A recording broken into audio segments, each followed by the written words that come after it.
अस्सलाम वालेकुम स्टूडेंट्स, उम्मीद है कि आप सब खैरियत से होंगे। आज हम लेक्चर नंबर 5 करने लगे हैं।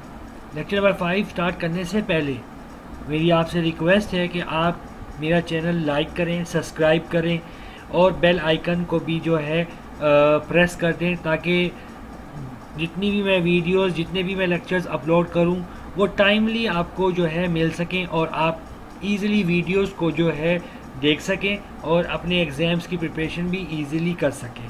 और जो भी क्वेश्चंस आपको हों, आप मुझसे इजीली कांटेक्ट भी कर सकते हैं और कमेंट सेक्शन में इजीली अपने क्वेश्चंस भी शेयर कर सकते हैं। चलें स्टार्ट करते हैं लेक्चर नंबर 5। जिन लोगों ने लेक्चर नंबर 4 हमारे साथ किया है तो उन्हें तो ये टेबल जो है देख के समझ आ ही रही होगी कि कैसे हमने क्लास लिमिट्स, क्लास बाउंड्रीज और फ्रीक्वेंसी एक्सट्रैक्ट की थी, कैसे निकाली थी। और जिन लोगों ने लेक्चर्स नहीं लिए उनसे रिक्वेस्ट है कि वो प्रीवियस लेक्चर्स को ज़रूर देखें, ताकि वो ये चीज़ें समझ सके कि हमने क्लास लिमिट्स, क्लास बाउंड्रीज और फ्रीक्वेंसी कैसे निकाली थी। ठीक है, अब हम चलते हैं अपने लेक्चर की तरफ। आज हमारे लेक्चर में हमने सबसे पहले निकालना है मिड पॉइंट। मैं सबसे पहले आपको दिखा देता हूँ ग्राफ। अब ग्राफ हमने जो है मिड पॉइंट की बेसिस पे बनाया, जो कि हमने एक्स एक्सिस पे मिड पॉइंट की वैल्यूज़ लिख दी हैं और वाई एक्सिस पे हम लोगों ने लिख दी हैं फ्रीक्वेंसीज़।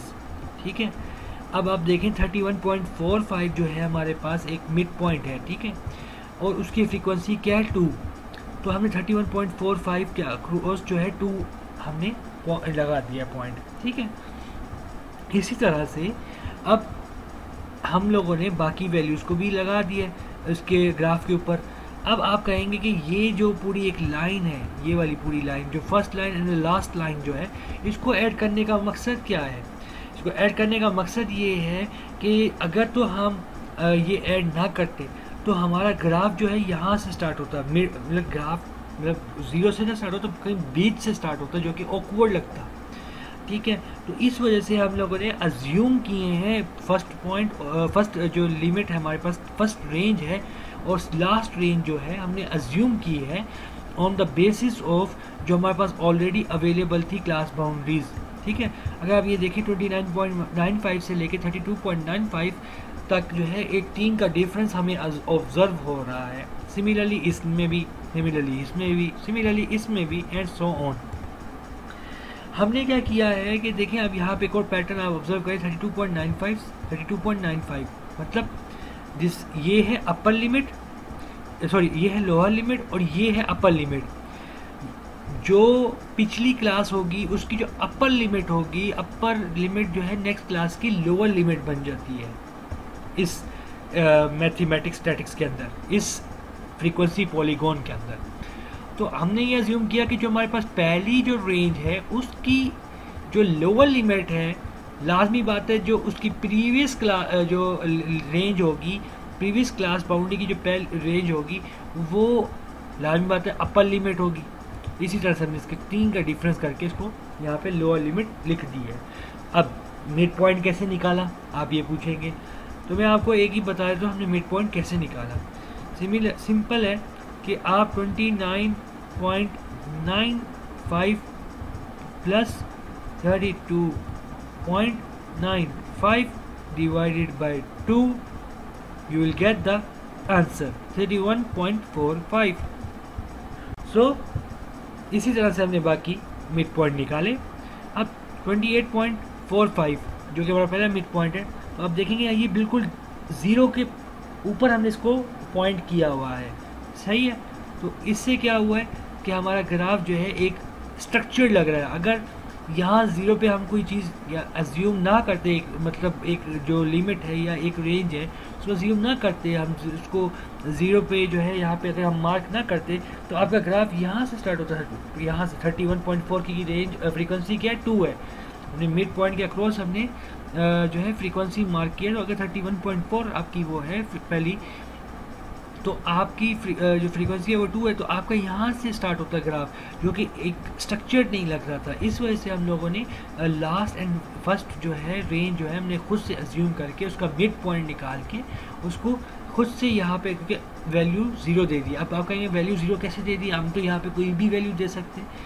जैसे कि मैंने बताया, जिन लोगों ने लेक्चर नंबर 4 लिया उनको ये पता है कि हमारे पास एक डाटा सेट था 30 वैल्यूज़ का। उस 30 वैल्यूज़ के अंदर अब हम अगर ये नोट करते कि करें हम, तो ये हमारे पास एक रेंज है, इस रेंज के अंदर कोई ऐसी वैल्यू नहीं थी जो लाई करती। जो हमारे पास 30 का डाटा सेट था उसमें कोई ऐसी वैल्यू नहीं थी जो इस रेंज के अंदर लाई करती या इस रेंज के अंदर लाई करती। हाँ, अगर कोई कर रही होती तो यहाँ पे लाजमी हम कोई फ्रीक्वेंसी की वैल्यू ज़रूर लिखते। आगे चलते हैं। हमारे पास कुछ टाइप्स होती हैं फ्रीक्वेंसी कर्व्स की, ठीक है। ये हमारे पास सिमेट्रिकल फ्रीक्वेंसी कर्व है, एक हमारे पास मॉडरेटली स्क्यूड फ्रीक्वेंसी कर्व है, और एक हमारे पास है एक्सट्रीमली स्क्यूड फ्रीक्वेंसी कर्व, और एक हमारे पास है यू शेप फ्रीक्वेंसी कर्व्स। ये एमसीक्यूज के एतबार से इम्पोर्टेंट है। सिमेट्रिक कर्व, पहली कर्व को हम देखते हैं। सिमेट्रिक कर्व इस तरह से होती है, ठीक है, ये आप पिक्चर्स देख सकते हैं। अच्छा, अब इसमें ये बता रहा है कि सिमेट्रिक कर्व की एक आइडेंटिफिकेशन ये है कि अगर हम सिमेट्रिक कर्व के सेंटर से एक सीधी लाइन ड्रॉ करें या एक मिरर ड्रॉ करें, तो अगर एक साइड जैसी है और दूसरी साइड भी वैसी नज़र आ रही है तो हम कहेंगे ये सिमेट्रिक कर्व है। यहाँ लिखा हुआ है if we place a vertical mirror in the centre of this graph, ये mirror, then the left hand side will be the mirrर इमेज होते हैं जैसे हम अपने आप को शीशे में देखते तो बिल्कुल एज इट इज़ वैसे दिखते हैं जैसे हमारा जो है फिजिकल अपीयरेंस है, सही है। तो राइट साइड पे भी हमें वही चीज़ दिखती है। तो इसी तरह से अगर हमारा कर्व इस साइड पे 5 दिख रहा है, यहाँ पे कोई फर्स्ट कर लें 5 लिखा हुआ है, तो ऑपोजिट पे भी 5 लिखा हुआ नजर आएगा। तो ऐसी कर्व को हम कहेंगे सिमेट्रिक कर्व। लेकिन देखिए शेप सेम है बिल्कुल, इस साइड पे भी वैसी स्लोप है, इस साइड पे भी वैसी स्लोप है, तो हमारे पास ये होगी सिमेट्रिक कर्व। आगे हम देखते हैं पॉजिटिवली स्क्यूड कर्व। ये एमसीक्यूज के एतबार से बहुत इंपॉर्टेंट है। The positively skewed curve is that whose tail is longer than the left tail। अब देखें आपकी जो ये राइट टेल है ये बड़ी है और ये लेफ्ट टेल छोटी है, तो ये हमारे पास पॉजिटिवली स्क्यूड कर्व हो गया। और नेगेटिवली स्क्यूड कर्व इसका उल्टा हो गया कि जो आपके पास लेफ्ट टेल है वो बड़ी होगी, ये लेफ्ट टेल है, और ये राइट टेल है जो कि छोटी है, सही है। ये आपको एमसीक्यूज के एतबार से पता होना चाहिए। Similarly extremely negatively skewed curve ये उस सूरत में बनती है जब आपके पास मैक्सिमम फ्रीक्वेंसी अकर कर रही हो at the end of the table, ठीक है। फ्रीक्वेंसी टेबल के एंड पे जब एक मैक्सिमम फ्रीक्वेंसी आ जाएगी तब आपका इस तरह का ग्राफ या इस तरह का कर्व बनेगी, ठीक है। अब फर्ज कर ले यहाँ पर है वैल्यू 1, यहाँ पे 3, यहाँ पे 5, यहाँ पे 8, यहाँ पे 10। जैसे जैसे वैल्यू आगे बढ़ती जाएगी फ्रीक्वेंसी की, वैसे वैसे कर्व ऊपर की तरफ जाएगी। जैसे कि मैं आपको ऊपर दिखाता हूँ एक चीज़, थोड़ा सा आपको आइडिया हो जाएगा। सपोज ये 2, 4 और 14 है, ठीक है। ये हमारे पास 2, 4 और 14 है, और इसके बाद सपोज कर लें कोई वैल्यू नहीं है हमारे पास, सिर्फ जो है ये इस 3 वैल्यूज़ का जो है टेबल बनी हुई होती। तो उस सूरत में भी यही होता कि यहाँ पे 2 होता, यहाँ पे 4 होता और ये ऊपर जाती। तो ये वही चीज़ बन जाती कि ये ऊपर की तरफ जा रही, क्योंकि मैक्सिमम फ्रीक्वेंसी जो है अकर कर रही थी 14 at the end of the table. Assume किया है मैंने आपको समझाने के लिए, ठीक है। और इसमें भी उन्होंने जो है इस कर्व को बनाने के लिए इस डाटा का इस्तेमाल किया है। अब आप देख सकते हैं 2.1, 4.3, 5.7, 8.9, 12.4 एंड 16.7 वैल्यू स्मॉल से हायर की तरफ जा रही है, smaller to higher and increase हो रही है। तो ये कर्व भी इसी बेसिस पे बनाई गई है। आगे चलते हैं। और एक्सट्रीमली पॉजिटिवली स्क्यूड कर्व जिसे रिवर्स जे शेप कर्व भी कहते हैं, तो वही बात है कि ये इसकी उलट होगी कि इस तरह से कि ये जैसे वैल्यू यहाँ पर फर्स्ट कर ले 16.7, 12.4, यहाँ पे 8.9, 5.7, मतलब वैल्यूज़ को अगर आप उल्टा कर दें ना, आप अपने पास अगर बनाएं तो आपके पास एज इट इज़ यही चीज़ आएगी जो मैंने यहाँ पे आपको दिखाई, ये कर्व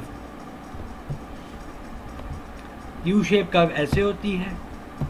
अच्छा, अब यहाँ पे क्या है, डिस्क्रीट डिस्ट्रीब्यूशन की गई है, डिस्क्रीट फ्रीक्वेंसी की बेसिस पे डिस्ट्रीब्यूशन की हुई है।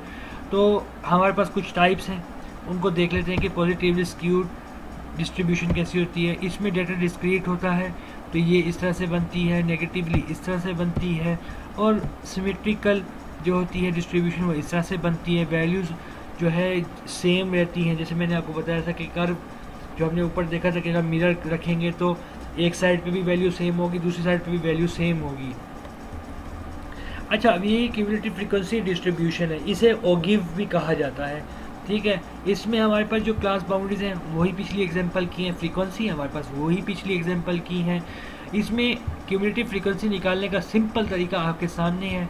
2 है, 2 सामने आ जाएगा क्योंकि पहली वैल्यू एज इट इज़ आएगी। Then 2 + 4 = 6, and then 6 + 14 = 20, 20 + 8 = 28, and 28 + 2 = 30। ये इस तरह से हम क्यूमुलेटिव फ्रीक्वेंसी निकालते हैं। इसमें कोई रॉकेट साइंस नहीं है कि आपको समझ नहीं आए।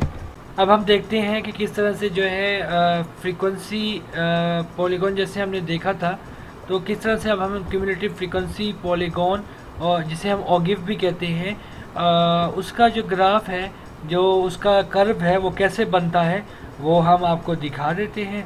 और उसमें सबसे पहले आपको इस चीज़ का ख्याल रखना है कि जो अपर क्लास बाउंड्रीज होंगी वो आपकी एक्स एक्सिस के अक्रॉस आएंगी, और जो आपके पास क्यूमुलेटिव फ्रीक्वेंसी होगी वो आप वाई एक्सिस के अक्रॉस जो है मार्क करेंगे, ठीक है। तो सबसे पहले आप ये देखिए, जैसे हमने एज्यूम की थी कि हमारे पास 26.95 से लेके 29.595 की जो क्लास बाउंड्री है उसकी फ्रीक्वेंसी 0 है, तो लाजमी बात है क्यूमुलेटिव फ्रीक्वेंसी भी 0 होगी, सही है। इसी तरह से 41.95 से लेके 44.9.5 जिसकी फ्रीक्वेंसी हमारे पास जो है 2 थी, तो हम लोगों ने जो है आगे 28 + 2 = 30 कर दिया। अच्छा, इसके अंदर जैसे हमने फ्रीक्वेंसी पॉलीगॉन जो हम बना रहे थे उसमें हमने क्या किया था, 44.95 से लेके 47.95 की जो है एक क्लास बाउंड्री की जो है रेंज अज्यूम की थी, एक पहली और आखिरी। लेकिन इसमें ऐसा हम नहीं करेंगे क्योंकि इसमें जो है हमारा कर्व ऊपर की तरफ जा रहा है, आप ये देख सकते हैं ऊपर। तो हम लोगों ने क्या किया है कि इसमें जो क्लास की अपर बाउंड्रीज हैं वो हम लोगों ने across the Y axis X axis के अक्रॉस लिख दी है। सिमिलरली जो हमारे पास क्यूमुलेटिव फ्रीक्वेंसीज हैं उनको हमने वाई एक्सिस के अक्रॉस मार्क करनी है। तो सबसे पहली वैल्यू हमारे पास 0 है, फिर 2 है, एंड देन सो ऑन। हम लोगों ने पॉइंट्स को जो है प्लॉट करके वैल्यूज़ से हम देख सकते हैं कि किस तरह का कर्व जो है बन रहा है। ये अब हमें एक एग्जांपल दी गई है जिसमें एक सैंपल है 40 पिज़्ज़ा प्रोडक्ट्स का। तो ये काफ़ी लंबी एग्जांपल है, इसको आप लोग ज़रूर देखें। इसमें हमारे पास ये जो है डेटा सेट दिया गया 40 वैल्यूज़ का, उसमें हम लोगों ने मैक्सिमम और मिनिमम वैल्यू निकाली, फिर रेंज निकाली, फिर हम लोगों ने जो है डिज़ायर्ड नंबर ऑफ़ क्लासेस निकाली और क्लास इंटरवल्स निकाले, जो मैंने लेक्चर नंबर 4 में आपको सारे स्टेप्स बताए थे। क्लास लिमिट्स निकाली, फिर हम लोगों ने क्लास लिमिट्स के अक्रॉस क्लास बाउंड्रीज निकाली उसी तरह से। और अगर यहाँ पे तो इन लोगों ने लेक्चर्स को जो है एंड कर दिया, इसके आगे भी हम प्रोसेस कर सकते थे, लेकिन जितना यहाँ पे एग्जांपल में उन्होंने बताया तो वही काफ़ी है। अल्लाह इनको भी आइडिया हो ही जाता है नोट्स जब ये बना रहे होते हैं कि एक चीज़ काफ़ी लंबी होती जा रही है, तो वो जो है उस चीज़ को जो है शॉर्ट कर देते हैं और वो इस तरह की चीज़ें पेपर में नहीं देते, बस आपको आइडिया हो कि भाई करना कैसे है। तो नेक्स्ट हम करेंगे लेक्चर नंबर 6 इंशाअल्लाह ताला। कोशिश करें आप लोग जो है मेरे चैनल को लाइक करें, सब्सक्राइब करें और बेल आइकन को ज़रूर प्रेस करें ताकि टाइमली आपके पास लेक्चर्स पहुंच सकें और आपके जो भी क्यूरीज हों आप मुझसे जो है कांटेक्ट कर सकें ईज़िली। तो मिलते हैं फिर लेक्चर नंबर 6 में इंशाअल्लाह ताला। अल्लाह हाफिज़।